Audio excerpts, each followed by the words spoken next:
आज मला सुद्धा एवढं आश्चर्य वाटतंय की आज मी जो तुम्हाला ओळखतोय तो फक्त एक रील स्टार म्हणून ओळखतो. त्यावेळेस टिकटॉक येऊन गेलं होतं, बरोबर. बॅन झालं होतं. इंस्टाग्राम नवीन आलं होतं. इंस्टाग्राम अकाउंट नसेल ना त्याचं मी ओपन करून द्यायचो फॉलो करण्यासाठी. म्हणून जगाकडून शिकलं पाहिजे. तुम्ही कोणाकडून शिकता? म्हणजे आपण कोणी आहे? आपल्याला पुरुषोत्तम करंडक भेटलेला आहे. पहिली रील होती, माझी पहिली रील होती व्हायरल होण्याची. कन्सेप्ट वगैरे कोण लिहायचं, कंटेंट कोण लिहायचं, शूट कोण करायचं? आम्ही एकमेकांचं शूट करायचो. मॅनेजर पण ठेवलाय.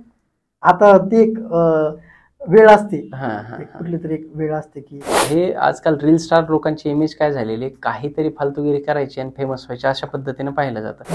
आणि इकडं आम्ही वेगळं काहीतरी सेलला दिसतोय किंवा आमचं काहीतरी चाललंय, इकडं चालू असताना आमच्या पेजला पण परिणाम होत होता. मग ती एक लेवल असते आपली की आता आपण इथपर्यंत गेलोय, इथं जर थांबलो ना सगळं संपलं, कोणीतरी तिसरा येणार आहे. आता आजकाल तुम्हाला हे वाटतं का की टेलिव्हिजन पेक्षा सुद्धा सोशल मीडिया स्ट्रॉंग झालाय?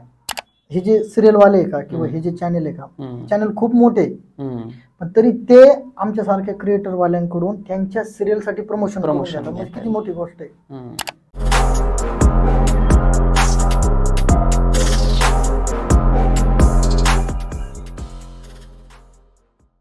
आज मला सुद्धा एवढं आश्चर्य वाटतंय की आज मी जो तुम्हाला ओळखतोय तो फक्त एक रील स्टार म्हणून ओळखतोय. इंस्टाग्रामचे जे व्हिडिओज वगैरे पाहिल्याच्या नंतर मी तुम्हाला ओळखायला लागलो किंवा विराज आवचिते कोण आहे ते पाहिलं. त्याच्या मागे एवढी मोठी बॅक स्टोरी आहे. आज कोणालाही कदाचित नाव माहित नसेल, पण तुमचं तो व्हिडिओ एखादा दाखवल्याच्या नंतर त्याला माहिती हा तर मी पाहिलेला आहे. कुठे ना कुठे कुठल्या ना कुठल्या एखादी रील समोर आलेली आणि तुम्ही त्यांना हसवलेलं. हा एवढा गहन प्रवास. मला प्रश्न हा विचारायचा की हे सगळं याच्यानंतर हे रील्स वगैरे किंवा हा प्रवास कुठून सुरू झालेला आहे तुमचा? इकडे कसं काय आले तुम्ही?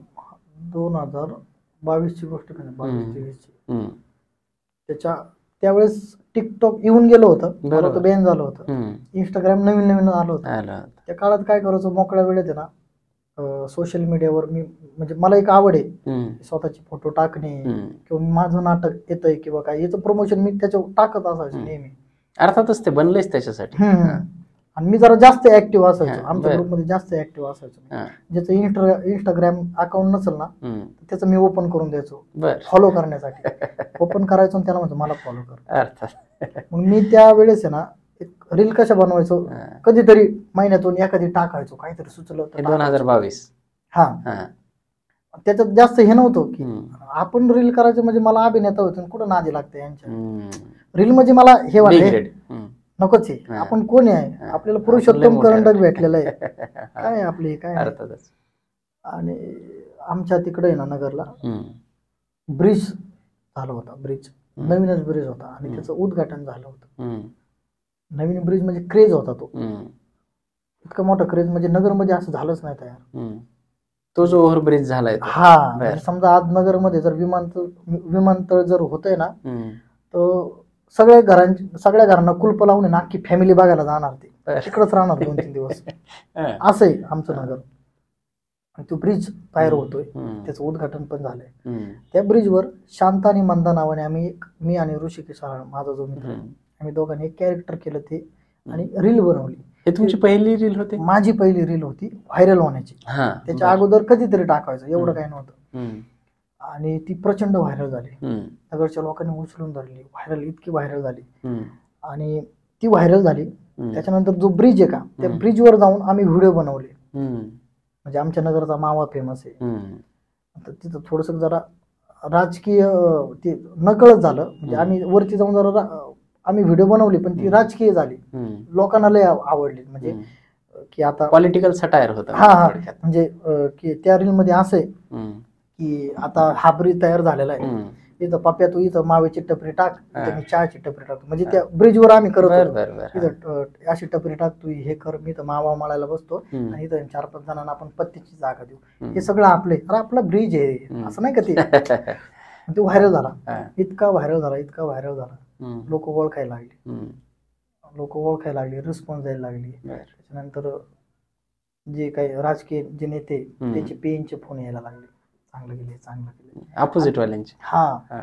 आणि चांगलं वाटलं, अरे हे वेगळं जग आहे, आपण याला नाही म्हणायचो आणि व्हायरल झालो आपण.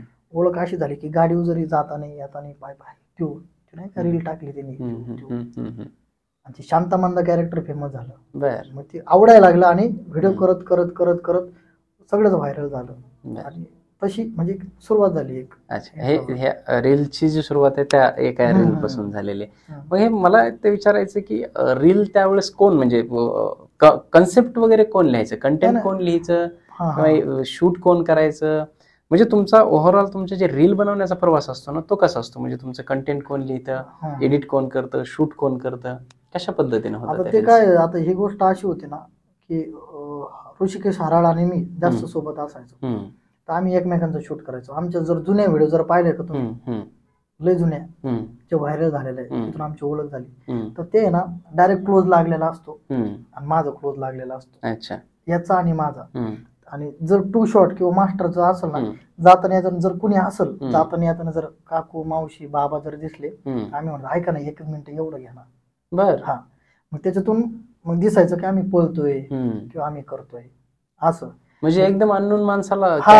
बर. हा, मग त्याच्या मनात काय येऊ दे, काय घेण्यात येत नव्हतं. पण हे सगळं बाहेर आल्यानंतर, एडिट झाल्यानंतर आम्ही एडिट करायचो. यार टीम बिम काय नव्हतं आमचं, काहीच नाही.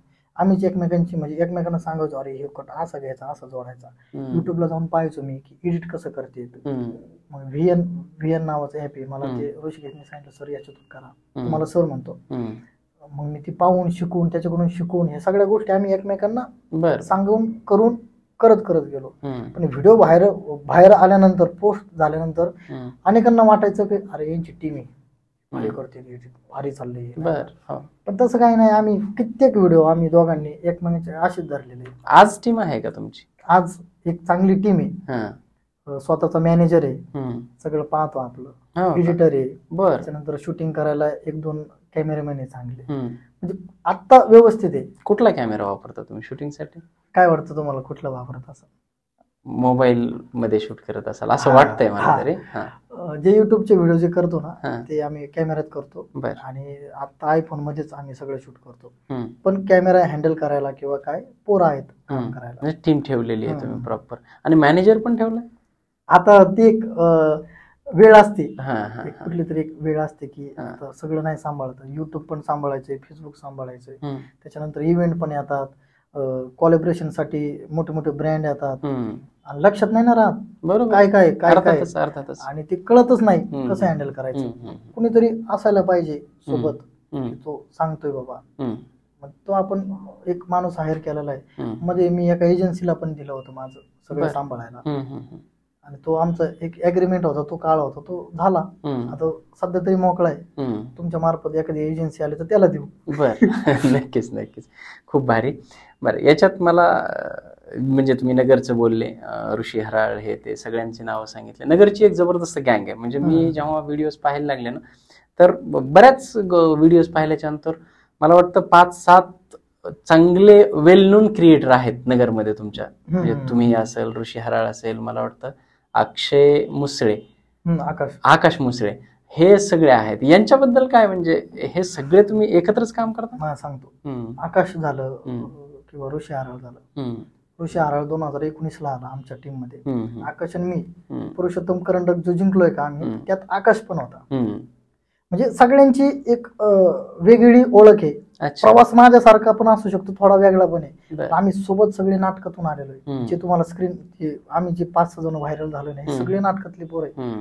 सगळे म्हणजे काम करून आलेले आहे. की असं नाही की आला ह्यो 2 व्हिडिओ झाले याच्या आणि याला बॅकग्राऊंडच नाही काय. सगळे लेखक आहे, सगळे चांगले दिग्दर्शक आहे, स्वतः सगळं पाहतात, करतात. आणि प्रत्येकाची आज काहीतरी लेवल आहे. सगळा प्रवास माझ्यासारखाच आहे. म्हणजे मी कमी जास्त तसं मी आलोय ना तसेच सगळे हुशार आहे. म्हणजे बर, त्यांच्यातलं नाही काय होतं माहितीये का, हे आजकाल रील स्टार लोकांची इमेज काय झालेली, काहीतरी फालतूगिरी करायची आणि फेमस व्हायची अशा पद्धतीने पाहिलं जातं. हे तुम्ही खूप चांगला मुद्दा मांडलात की तुमच्यासोबत जेवढे काही नगरचे तरी ऍटलीस्ट, आणि बऱ्याच ठिकाणचे काय होतं, फेमस होण्यासाठी सुद्धा डोकं लागतं. तेवढी मेहनत झाल्याशिवाय कोणी जगासमोर अशा पद्धतीने येत नाही. म्हणजे तुमच्यासोबत जेवढे तेवढ्या लोकांचा प्रवास असाच आहे, स्ट्रगलही असाच आहे. ते सगळे हुशार लोक आहेत. म्हणजे कंटेंट लिहू शकतात, डिरेक्शन करू शकतात, ऍक्ट करू शकतात, एडिट करू शकतात, आणि ते त्या माध्यमातून इथपर्यंत आलेत, असं तुमचं म्हणणं. मी जेवढे रील स्टार्स म्हणा किंवा आज वेल नोन जे आहेत, मग कोल्हापूरचे असतील, नगरचे असतील, पुण्याचे असतील, मुंबईचे असतील, ते प्रत्येक जण काय करतात, त्यांचा एक ग्रुप आहे. बरोबर. हा, आणि बऱ्याच ठिकाणी असे लोक आहेत काही सोलो वगैरे करतात. म्हणजे याच्यात मला तुमचं मत जाणून घ्यायचंय की म्हणजे असे कोलॅबोरेशन मध्ये काम केलं पाहिजे 4 लोकांनी एकत्र येऊन, की सेपरेटली काम केलं पाहिजे? काय वाटतं तुम्हाला की दोघांचे फायदे तोटे कसे आहेत? आता कोलॅब आणि सेपरेट जरा फरक असा आहे, सेपरेट मध्ये समजा आता मी जर वैयक्तिक जर करत असेल, माझा जो कंटेंट असेल तो जर तेवढा ताकदीचा असेल ना, तर कॉलॅबची काही गरज नाही. आणि कॉलॅब कधी करतो माणूस, समजा आता आमच्या दोघांची पण ती लेवल आहे, आज काहीतरी लेवल आहे, आणि दोघं पण सगळ्यांसाठी स्टार आहे. दोघं जर काहीतरी घेऊन येतोय वेगळं काहीतरी, तर त्यावेळेस आम्ही, आता माझे जर व्हिडिओ पाहिले ना, लय लय 2 ते 3च व्हिडिओ आमचे कॉलॅब आहे. आज माझे 5 लाख आहे, ऋषी आराळचे 7.5 लाख प्लस आहे. आमचे जर तुम्ही जर अभ्यास केला ना, 2 ते 3च कॉलॅब आहे, आम्ही जास्त नाही करत कॉलॅब.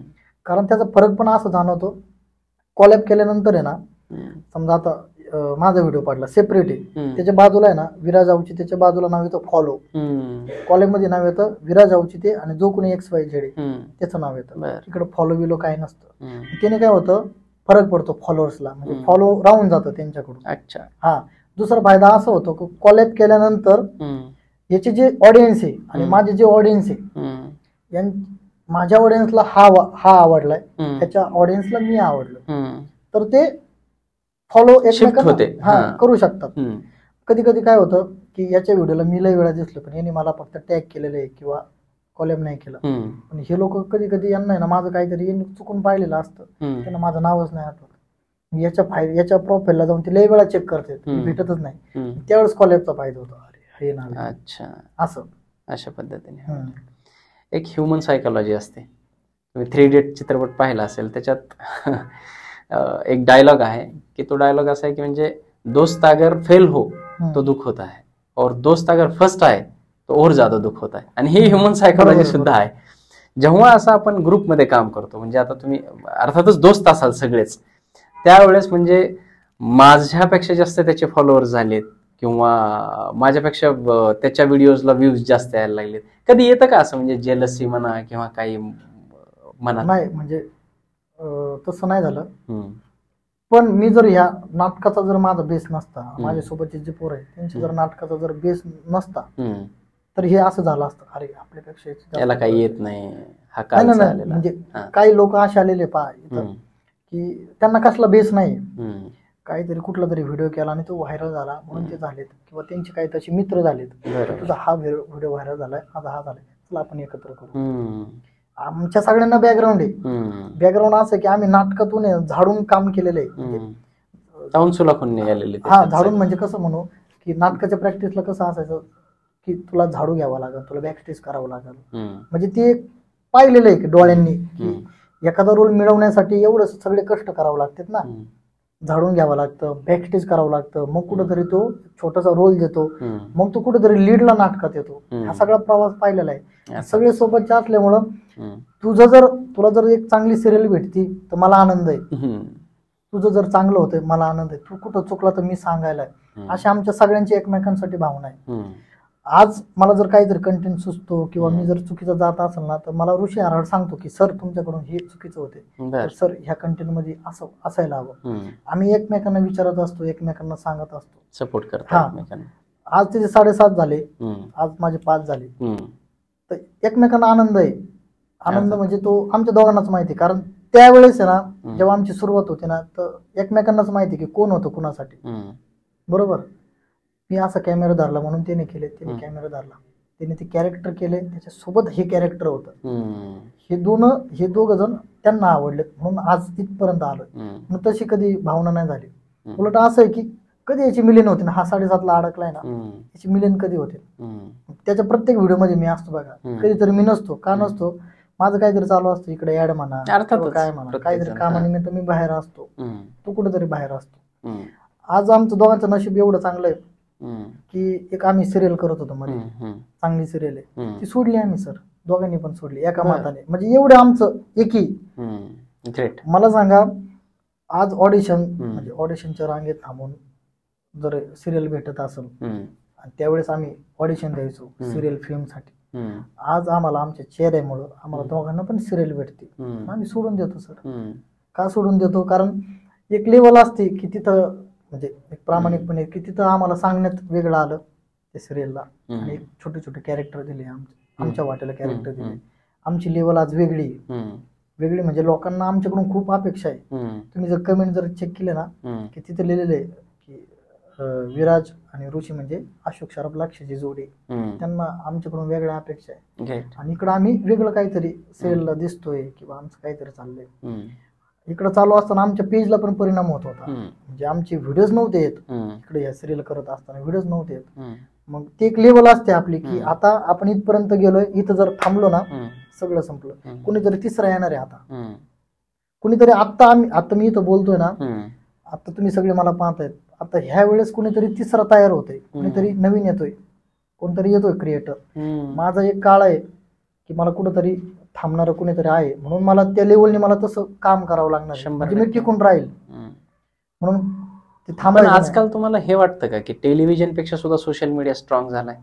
कारण आज टेलिव्हिजन सिरियल्स मध्ये वगैरे जे काम करतात त्यांना रस्त्यावर कोणी ओळखत नाही, पण जे तुमच्यासारखे क्रिएटर्स आहेत त्यांना जिथे तिथे त्यांना कुठे ना कुठे पाहिलेलं असतं. कारण टेलिव्हिजनवरती सिरियल पाहण्यासाठी मला पर्टिक्युलर टायमिंग मध्ये टीव्ही सेट समोर बसायचंय आणि ते पाहायचंय त्यांना, आणि इथे मी स्क्रोल करत म्हणजे अगदी बाथरूम मध्ये असो किंवा जॉबवरती असो, झोपत असो, जेवत असो, प्रत्येक ठिकाणी स्क्रोल करतो, तुमच्यासारख्यांचा चेहरा समोर येतो. सोशल मीडिया माझं मत असं आहे की टेलिव्हिजन पेक्षा सुद्धा स्ट्रॉंग झालाय, इव्हन सिनेमापेक्षा सुद्धा घराघरात पोहोचण्यासाठी. अर्थातच ते माध्यम मोठं. तुम्हाला काय वाटतं याच्याबद्दल? आता किस्सा सांगतो. साताऱ्यात होतो मी आणि माझ्यासोबत माझा खूप जवळचा मित्र आहे जो की एका सिरियलचा लीड ऍक्टर आहे, विलन करतो तो आणि मी आणि ऋषिकेश राळ, आम्ही तिघ जण गाडीवर चाललो होतो. आता साताऱ्यात त्याची शूटिंग चालू आहे, सगळ्या गोष्टी त्याच्या तिथे तो सेट आहे आणि त्याची एक इमेज आहे सिरियल वाली. एका ठिकाणी थांबलो होतो आम्ही पाणीपुरी खायला, तर जाताना येताना बायकांनी कुणाला पाहिलं असं? अर्थात मला तरी वाटतं तुम्हालाच पाहिलं असेल, तुम्हा दोघांना. त्या सिरियल वाल्या ऍक्टरला त्यांनी कॅमेरा दिला आणि आमचे फोटो काढायला, म्हणजे एवढं पॉवर आहे. येस, तो बोलून पण गेला, काय राहतो मी एवढं सिरियल करतोय किंवा काय माझं, आणि तुम्ही कुठपर्यंत गेलात. आणि आज हे जे सिरियल वाले आहे का किंवा हे जे चॅनेल आहे का, चॅनेल खूप मोठे, पण तरी ते आमच्या सारख्या क्रिएटर वाल्यांकडून त्यांच्या सिरियल साठी प्रमोशन म्हणजे किती मोठी गोष्ट आहे. फार मोठं माध्यम झालंय. मी चॅनेलचं नाव नाही घेत, पण अनेक चॅनेल एवढे मोठी मोठी लेवलला आहे ना, त्यांना आमची गरज लागते. म्हणजे आमच्या सारख्या लोकांची काय पॉवर आहे आज, ते विचारतात की सर तुमचं बजेट सांगा, प्रमोशन बजेट सांगा, आपण करूया. म्हणजे ती लेवल म्हणजे सोपं नाही ना हे. बरोबर, अर्थातच. फार फेमस झालात तुम्ही बऱ्याच म्हणजे ठिकाणी. आता मी जेव्हा पॉडकास्ट आपला ठरला, अगोदरपासून मी बोलवण्याचा विचार करत होतो, तेव्हा विराज आवचित यांना बोलवतोय वगैरे असं बोलल्याच्या नंतर नावाने कदाचित कोणी ओळखत नाही, पण मी माझ्याच मिसेसला जेव्हा फोटो पाहिलेलेत मी यांचे रील, फार भारी येत असतात वगैरे असं. आता फेमस झाल्याच्या नंतर लग्न झालेलं नाही तुमचं? नाही, लग्न नाही झालं. मुलींचे मेसेज येतात का? हा येतात मुलींचे. आणि प्रपोजल येतात का? मी जरा घाबरत होतो त्या सगळ्या गोष्टींना, कारण काय होतं, मुलींचं जरा म्हणजे कामानिमित्तच येत असतात की सर आपण व्हिडिओ करू किंवा काय करू. मुलांचे पण तितकेच येतात, प्रपोजल पण येतात. पण कधी कधी भीती वाटते की सोशल मीडियावरून इकडून आपण आज फेमस आहे म्हणून आपल्याला येतात. ज्यावेळेस विराज आवचित ते वडापाव खात होता, नाटक करत होता, स्टेशनवर झोपत होता, त्यावेळेस विराज आवचित ते होता, त्याला कुणी नव्हतं ओळखत. पण आज त्याची इमेज एवढी की सुंदर सुंदर मुलींचे मेसेज येतात, सर मला तुमच्यासोबत व्हिडिओ करायचा आहे, सर मी इकडे राहते पण तुम्ही सांगा कधी येऊ. याच्या मागे मला स्वार्थीपणा दिसतो त्यांचा, की तिला माझ्यासोबत व्हिडिओ करायचा आहे आणि तिला फेमस व्हायचं आहे. ती मग बोलत नाही, पण मला कळतंय ना. आज नाटकात काम करत असताना एवढे पुस्तकं वाचलेत किंवा एवढे प्रयोग केलेत नाटकाचे, समोरचा किती खरं बोलतोय खोटं बोलतोय त्याच्या डोळ्यात कळतं, त्याच्या बोलण्यातून कळतं की याचं काय म्हणणं आहे. आज एवढे चांगले चांगले लोक म्हणजे बळच येतात, विचारतात कुठले काय, तुम्हाला हे गिफ्ट देतो, ते गिफ्ट देतो, मी इकडून येणार आहे, तिकडून येणार आहे. म्हणजे भारत सोडून इकडून बाहेरच्या पण हे देतात. हे सगळं त्यांचं प्रेम आहे, पण याच्यात कुठेतरी स्वार्थीपणा पण कळतो की याच्या मागे काहीतरी यांचा स्वार्थी हेतू असू शकतो. मला एवढंच म्हणायचं की माझ्यासोबत जर तुम्ही येत असाल काम करायला, तुम्ही जर व्हिडिओ टाकताय आपल्या दोघांचा सोबत, तर तो सगळा ऑडियन्स मला पाहण्यासाठी लाईक करल, कमेंट करल. तुम्ही जर तुमचा पर्सनल व्हिडिओ टाकत असाल तर त्याचं हे नाही ना, विराज अवचिते ते एकटाच आहे, तुमचा तेवढाच व्हिडिओ व्हायरल होणार आहे, परत दुसरा तिसरा होणार नाही. त्यासाठी तुम्हाला स्वतःच कष्ट करावं लागणार. हे सगळं आयतं भेटत नाही. ते लोकांचा गैरसमज आहे, काही नाही याच्यासोबत व्हिडिओ करू, आपण जरा बूस्ट होऊ, आपले काहीतरी 30-40 हजार फॉलोअर्स होते, नंतर काय नाही सगळं आपलंच आहे. तसं नसतं. त्याच्या मागे ही सगळी मेहनत करावी लागते. आता आमच्या व्हिडिओ सहसा तुम्हाला दुसरा तिसरा चौथा पाचवा असा व्यक्ती नाही पाहायला भेटणार. तेवढा ग्रुप आहे तुमचा. हा, कारण हे आम्ही किती घासले आमच्या 4-5 लोकांनाच माहिती. आमच्यासोबत जे होते सुरुवातीला तेच तुम्हाला दिसणार व्हिडिओ मध्ये. मुली जरी असल्या ना तरी ते आमच्यासोबत आहे ना, वडापाव खाताना त्या होत्या आमच्यासोबत, त्यांना आमचे कष्ट माहिती आहे, त्याच आमच्यासोबत दिसणार तुम्हाला. इतर व्यक्ती फेमस व्हायला आला आणि त्याला राम असतो, त्याला सगळं आयतं पाहिजे ना सर. आयतं काय, तू घासणं तेवढे. बरोबर. विराज अवचिते व्हायला, इकडं कंटेंट क्रिएटर व्हायला मला 13 वर्ष लागले सर. माझं जे स्वप्न होतं की सिनेमात काम करायचंय, आज माझा व्हिडिओ कुठला तरी डिरेक्टर पाहतोय, त्याला मी आवडतोय आणि तो मला त्याच्या सिनेमात संधी देतोय, किती मोठी गोष्ट आहे. मला ऑडिशनच्या रांगेत थांबायची गरज नाही सर. माझा सिनेमा आता काय पुढच्या महिन्यात रिलीज होतोय. पॉडकास्ट कधी होतो मला माहित नाही, पण 23 ऑगस्टला नेता गीता म्हणून एक फिल्म आहे, त्यात माझं खूप वेगळं कॅरेक्टर आहे. गोष्ट माझ्या भोवती जर फिरती, त्यात माझ्या गमती जमती दाखवल्या. ते माझं स्वप्न मला स्ट्रगल करून मुंबईला जाऊन मला मिळवायचं होतं, ते मला ह्या सोशल मीडियाने दिलंय. आणि हे सगळं ऑडियन्सने दिलेलं आहे. त्यांना मी आवडलो, माझं कॅरेक्टर आवडलं, मला प्रेम केलं, म्हणून हे सगळं झालं. लग्नासाठी कोणी मागणी घातली आहे मुलीने सोशल मीडियाच्या थ्रू, मेसेजेस मधून वगैरे घालतात बरं का, पण ते कसं तुमच्या माध्यमातून पहा एखादी चांगली सुशील अशी पोरगी बघा. ज्या कोणी मुली पाहत असतील, लाईफ स्टोरी तर माहित झाली, माणूस हिरा आहे. मला ह्या माध्यमातून एवढं सांगायचंय, जी कोणी मुलगी मला पाहत असेल, तिने माझी सगळी गोष्ट ऐकलेली, ती फक्त स्वार्थी नसावी, मला सपोर्ट करणारी असावी. कारण पुढं मला माझं रील्स नाही माध्यम, मला ऍक्सिडेंटली मी आलेलो आहे, मला मजा वाटली म्हणून हे पुढच्या सगळ्या गोष्टी झाल्या. पण मला पुढं खूप कामं करायची, मला सिनेमात काम करायचंय, मला सगळ्या गोष्टी आहेत माझं स्वतःचं प्रोडक्शन हाऊस असणार आहे पुढं. तर मुलगी स्वार्थी नसावी, फक्त सपोर्ट करणारी असावी, बस एवढंच माझं आहे. ऐका आणि अंमल करा. ओके सर, पुढे आपण आता काय, म्हणजे जसं अर्थातच अगदी सुरुवातीपासून आतापर्यंत तुमचा जो काही प्रवास मी ऐकला, म्हणजे रील स्टार होण्यापर्यंतचा आहे, त्याच्यात सर्वात मोठं जो तुमचा विलन होता तो होता मनीभाई. बरोबर. अर्थातच पहिले म्हणजे वडिलांसोबत जे झालं, त्याच्यानंतर आईने जे तुमच्यासाठी सहन केलं, तुम्हाला स्टेशनवरती झोपावं लागतंय, भुर्जी पाव खावी लागते, गॅससाठी ठेवलेले पैसे घेऊन जावे लागते, हे सगळं पाहिलं. आज विराज अवचिते कशा कशा पद्धतीने कमवतात आणि किती कमवतात?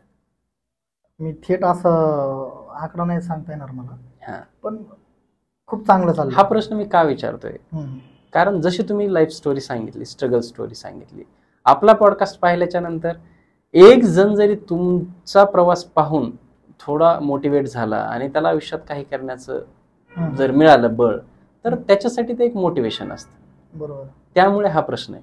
आणि अल्टिमेट मोटिवेशन या जगाच्या पाठीवर कोणी काहीही म्हटलं तरी पैशापेक्षा जास्त मोठं मोटिवेशन या जगाच्या पाठीवर उपलब्धच नाही. म्हणून हा प्रश्न आहे माझा डायरेक्ट. बरोबर आहे. आता आई जेव्हा धुणी भांडी करायची, त्याच्यानंतर भाजी विकायची, त्याच्यानंतर मी माझ्याकडून सांगायचं राहून गेलं की आईने त्याच्यानंतर फळं विकायला सुरुवात केली. फळं तर मी आईला मदत करायचो, फळांसाठी पण मी मदत करायचो, मी थांबायचो तिच्यासोबत, तिला विकू लागायचो. आणि सगळे डोळ्याने पाहिलेलं सगळे हा सगळा प्रवास आईचा. पण आता सुखी घरातले सगळेजण, मी माझं कुटुंब म्हणजे माझ्या घरातले सगळे सुखी, कारण सगळं व्यवस्थित चाललेलं. कोलॅबरेशन चालू आहे माझ्यासोबत, मोठ्या मोठ्या ब्रँड सोबत माझे कोलॅबरेशन चालू आहे. मोठे मोठे चॅनेलवाले सुद्धा विचारतात प्रमोशनसाठी म्हणा किंवा इतर काही गोष्टींसाठी. आज विराज अवचितेला एका कमर्शियल नाटकात पैशांमुळं घरी बसावं लागलं. बरोबर. विराज अवचिते स्वतः एक कमर्शियल नाटक उभं करू शकतो, एवढे पैसे कमवतो. एखाद्या चांगल्या फेसला जो आता इंडस्ट्रीत आहे त्याला त्या नाटकात लीडसाठी घेऊ शकतो स्वतःच्या बेसिस, स्वतःच्या पैशाने, आणि त्याची खूप प्रयोग करू शकतो स्वतःच्या पैशाने. एवढं आहे माझ्याकडं. मीच असं थेट मला आकडा नाही सांगता येणार, पण तुम्ही विचार करा की कमर्शियल नाटकाला किती पैसे लागू शकतात. 5 लाख इन्स्टावरती फॉलोअर असल्याच्या नंतर एका प्रमोशनचे किती घेत? मला थेट नाही आकडा इथं नाही. एका प्रमोशनचे आपण मंथली नाही सांगू शकत, कारण तसे प्रमोशनला येतील ना हे पाहिल्याच्या नंतर आपल्याकडे. ते आकडा सांगायचा का? आकडा सांगणं काही हरकत नाही, आणि माहितीही असतं बऱ्याच लोकांना.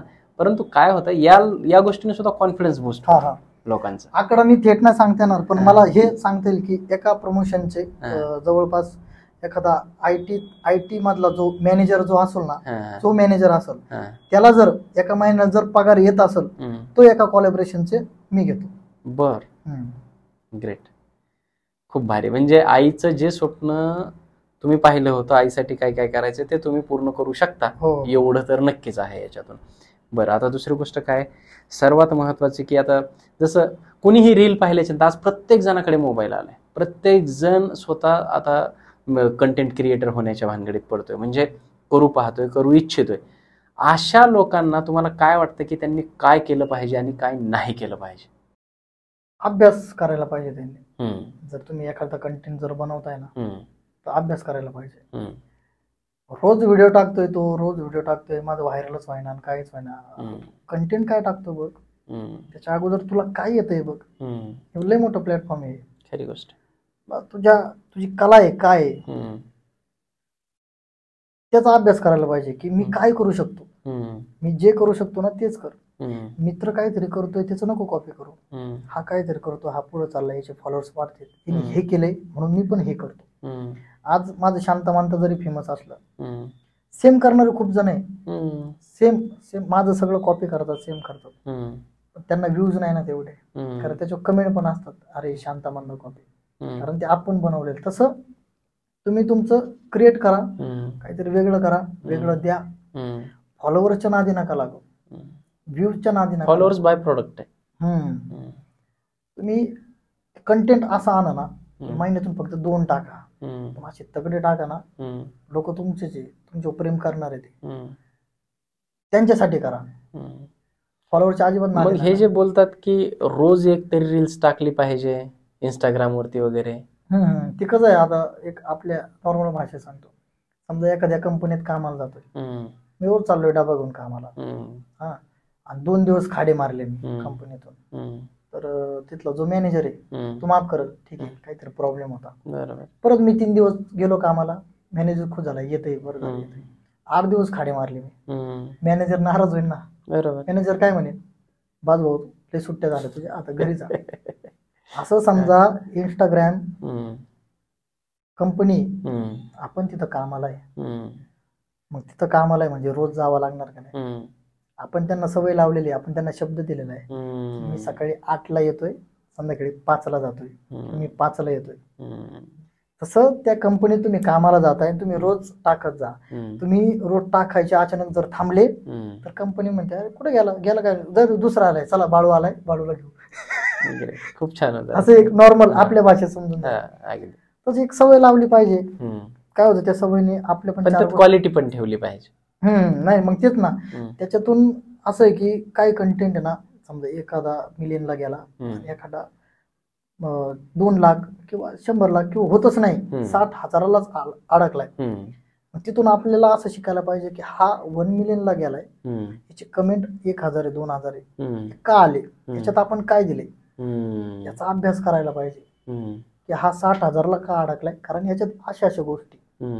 मग त्याच्यामुळे काय होतं, मग आपल्यात पण फरक होतो, नको रे बाबा आता 1 मिलियन गेलाय ना, 60,000 नाही, तो पण 1 मिलियनच्या पुढे जायला पाहिजे. तसा अभ्यास पण होतो आपला, आपण त्याचा वर्क पण करतो आणि त्याचे पोस्ट पण करतो. जसे ते आपल्यासाठी पण सुधारण्याचे एक हे आहे.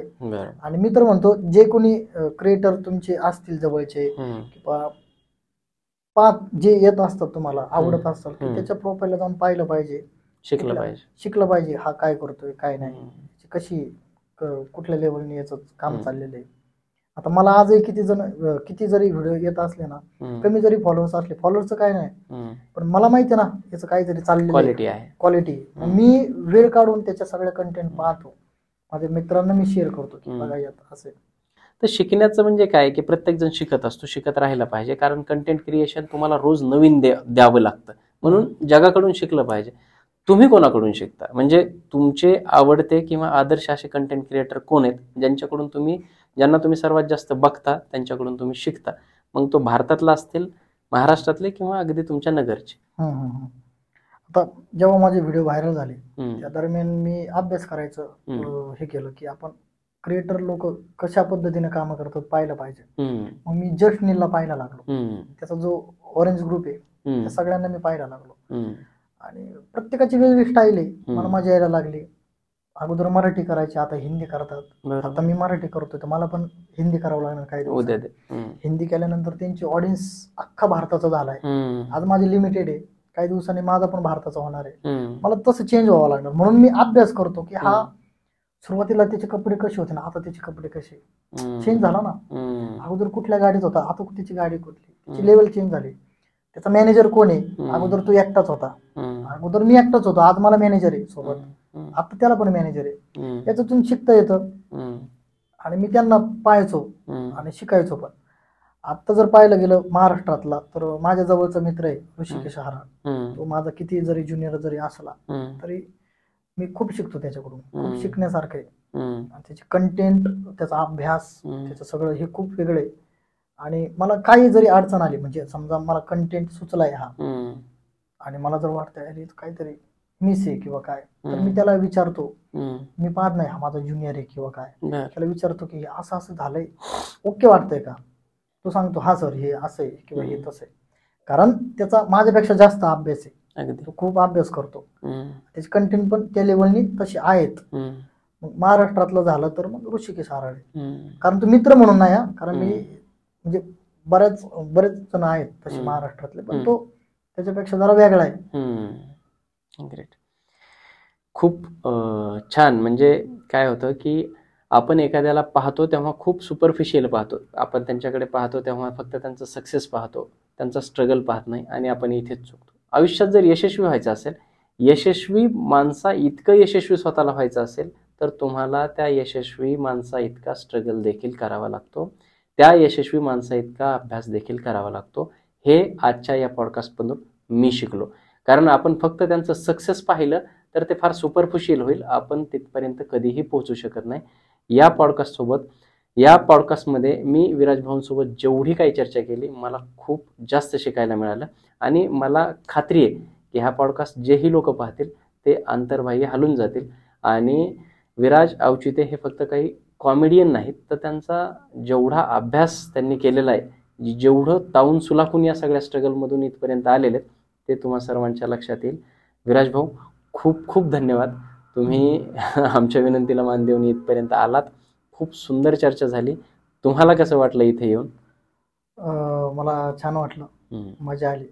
माझा प्रवास जरा म्हणजे मी अनुभवलाय, तुम्हाला पण आता हे सगळं ऐकून इमेजिन झालं असेल की काय कसं आहे, तसं सगळ्यांचा प्रवास आहे वेगवेगळा, आणि तुम्ही संधी दिली मला की कुठंतरी व्यक्त व्हायला पाहिजे लोकांसमोर. विराज अवचिते फक्त एक रील स्टार कंटेंट क्रिएटरच आहे, अर्थात, पण त्याच्या माग हा जो प्रवास आहे त्याला एका सिनेमावाल्यांनी फसवलं, त्याच्यानंतर नाटकातून त्याला काढून दिलं, कित्येक वर्ष तो बॅन होता, नाटक त्याला घेत नव्हते, त्याच्यानंतर तो नाटक केलं, काही स्पर्धा जिंकला, नाव झालं, त्याच्यानंतर मुंबईला गेला, परत घरी आला. हे सगळं हे सोपं नाही, हे तुमच्यापर्यंत पोहोचवण्याचं काम यांनी केलंय, आणि तुम्हाला मी फक्त तो क्रिएटर म्हणून दिसतोय हे तसं नाही, परंतु याला लय घासावं लागली अजून याच्या पुढं खूप काय असणार आहे, सोपं नाही. आता 5 लाख पर्यंत हा जो प्रवास झालाय माझा, 5 लाखापासून मला मिलियन पर्यंत जायचंय, 2 मिलियन पर्यंत जायचंय, खूप काय करायचंय मला, तिथपर्यंत टिकायचं म्हणजे काही सोपं नाही. मला आणखीन अभ्यास करायचा आहे, लय अवघड आहे. म्हणजे आता मी जे क्रिएटर पाहतो ना, हे सगळे माझ्यासारखे काहीतरी करत आलेले. म्हणजे आता मी खुशाल पवार म्हणून हिंदी करतो, तो त्याला पण मी पाहतो, जशनील झालं, यांना सगळ्यांना पाहतो.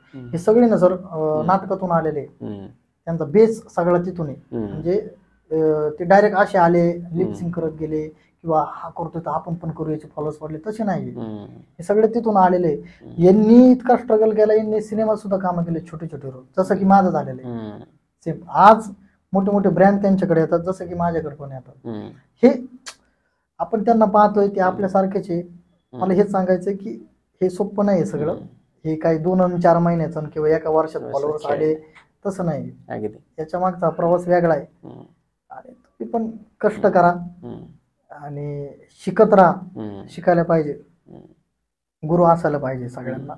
आपल्या मित्रांमध्ये गुरु शोधा. जो कुणीतरी सांगतोय एडिटिंग अशी कर, तो गुरु आहे आपला, बरोबर. तो कुणीतरी सांगतोय तुझ्या कंटेंट मध्ये काहीतरी घोळ होतोय, तो गुरु आहे आपला. कंटेंट आपला चुकीचा आहे, तो जर म्हणत असेल की भाई ये चलेगा, समजायचं ह्यो दुश्मन आहे आपला. तो जर म्हणेल कुठे व्हिडिओ करतो चल प्यायला बसू, हा दुश्मन आहे आपला. ते ओळखा फक्त समाजात आपलं कोण किती आहे. आणि आता ह्या लेवलला एवढे मित्र मैत्रिणी जे चिपकायला लागलेत ना, ते गुरु नाही. त्यांच्यापासून वाचून त्यांच्यापासून सावध राहायचं फक्त. म्हणजे मॉरल ऑफ द स्टोरी आजच्या पॉडकास्टची हीच आहे की अभ्यास करा, संघर्ष करा, सातत्य ठेवा. बस. धन्यवाद सर. धन्यवाद.